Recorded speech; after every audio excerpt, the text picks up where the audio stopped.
Hi there. Today I'm going to show you how to apply a payment to a purchase invoice. This is the same method as you would apply to a sales invoice. So I will show you how to do that in purchases. So firstly, we'll go to the purchases screen, and here we'll see a list of invoices that are currently outstanding and the amount that is owed. So what we want to do is we want to pay today this invoice for the 14th of June at $150. And now there's a few ways we can do this. We can either tick the box and click on pay to pay the invoice. We can go via the add menu and select purchase payment, or we can open up the invoice using the pencil icon here, view or edit, and that will open up the invoice. So I'll show you how it looks like via the invoice screen. Okay, so here's our invoice, and just down the bottom here there is a section called payments. It's currently empty because the invoice has yet to be paid, and you can pay this by clicking the pay icon here or the pay link down the bottom. So either way, it will take you to this page. That page is the Make Payment screen, where you can enter in your payment details. Firstly, we want to make sure that the date we're paying the invoice is accurate, as it reflects on our reporting. We want to then make sure that the currency we're paying is correct and the bank account we're paying it from. So we'll just assume all these details are current and correct and move on to the next field. So the brief summary is we can add something here or we can leave it blank. So it's not a compulsory field, but I'll just type something in there. We can also enter in a check number and the date that the check was cleared. Now further down the page, we have the payment details. The payment is for the invoice and the associated contact and the amount that we're paying.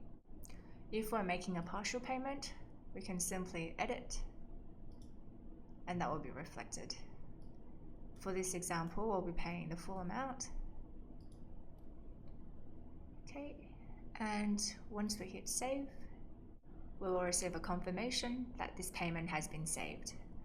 We can then print a PDF or email PDF to confirm that this payment has been made, or alternatively download an ABA file which you can import into your internet banking and have the payment made this way. Usually the ABA file is used where there is multiple payments. Now when we return to the invoice, so we can, if we've made changes, we can hit save and close, but otherwise close is fine. You will now see that the amount currently owed is 0, and in order to finalize the invoice, we will choose tax invoice so that we know that this order is complete, and we'll save and close. The next example is where you would like to pay for multiple invoices at once. So here we have 2 outstanding invoices for different amounts with a total of $400, and we would like to pay that today. Simply tick both boxes, or alternatively you can use this toggle up here that would select all and select the pay. This will take us directly into the payment screen. Make sure the details are correct once again. I will leave this blank because it's for 2 invoices, and we'll just make sure that we are paying the full amount, and if this is the case, we will not need to change any of these figures. And we can simply hit save, or save and add another, meaning adding another payment, or save and close to return back to the main sales screen. This particular section for all contacts will show a list of current contacts, and if you were to select their name and click show, the list will change to show any open outstanding invoices associated with this particular contact. But as our example is Saasu, we'll just change that back. Okay, so now once we hit save and close, we will see that the purchases screen is currently empty, showing unpaid invoices being none.